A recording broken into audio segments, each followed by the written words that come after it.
a year of what their yearly salary was. Greeks get 80+%. They didn't tell you, though, that more money's taken out of their check.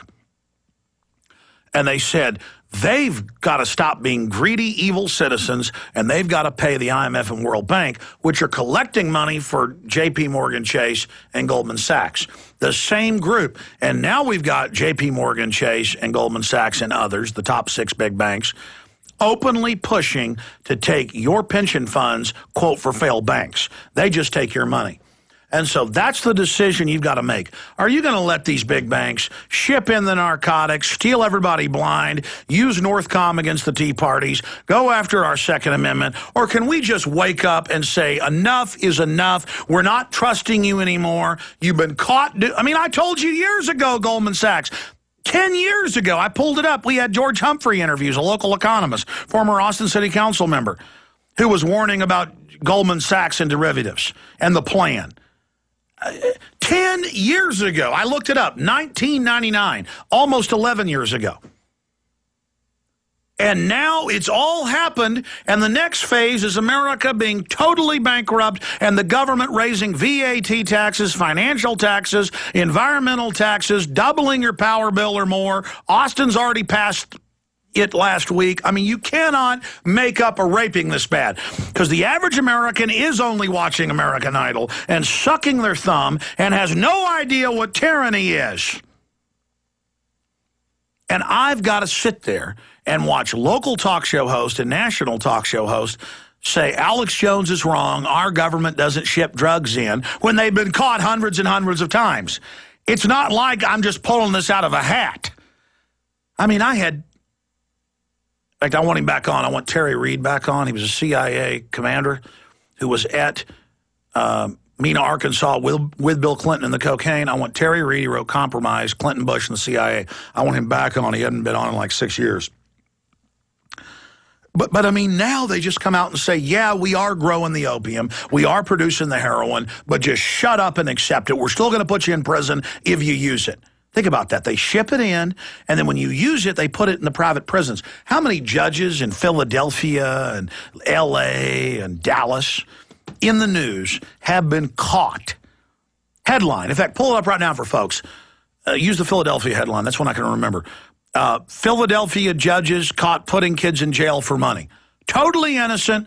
Private prison. The judges were paid over $2 million. 2 judges, $2 million in just a year to put innocent people in prison.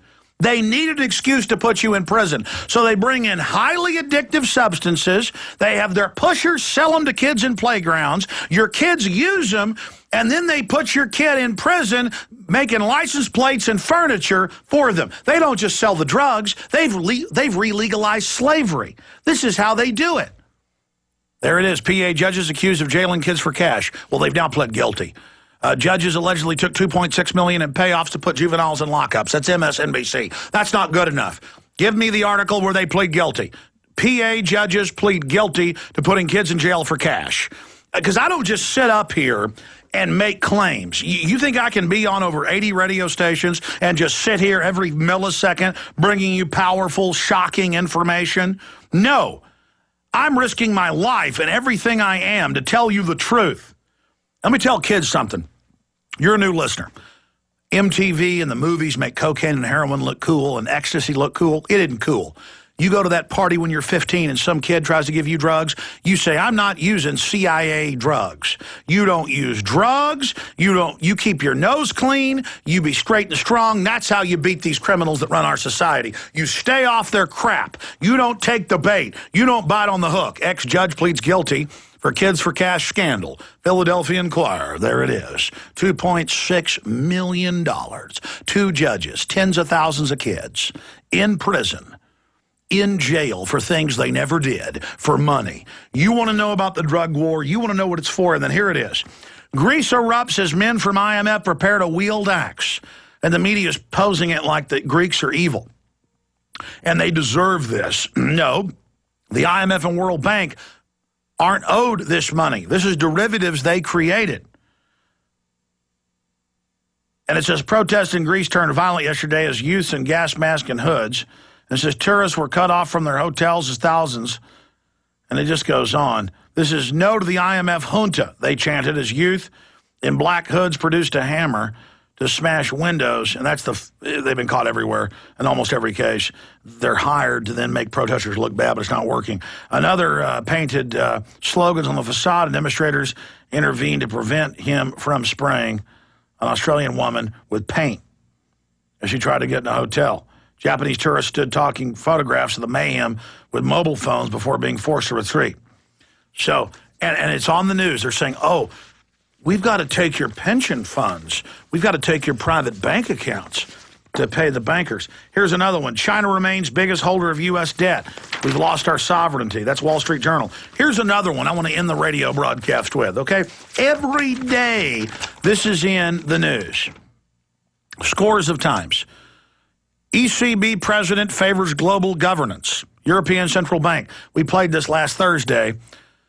Jean-Claude Trichet, the head of the European Central Bank, called for a one-world government to levy carbon taxes, VAT taxes, and other taxes, and that, quote, this is another Wall Street Journal headline, the good times are over. We're going to have our taxes doubled at least and have less services.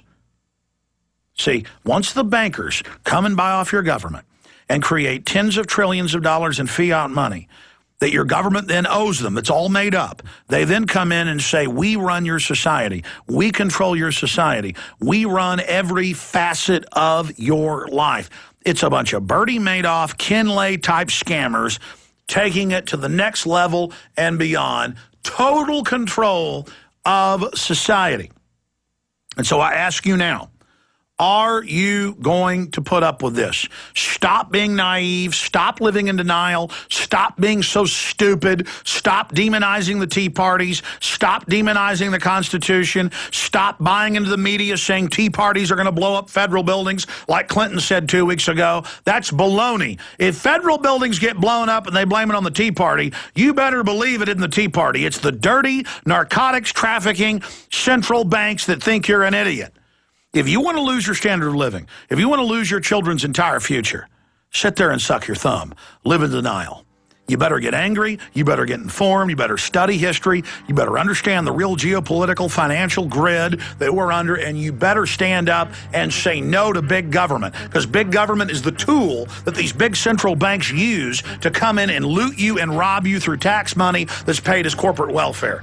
I'll be back live tomorrow, 11 a.m. Central Standard Time on your local AM and FM or Infowars.com. Great job, crew. The Republic is going to kick the butt of the New World Order.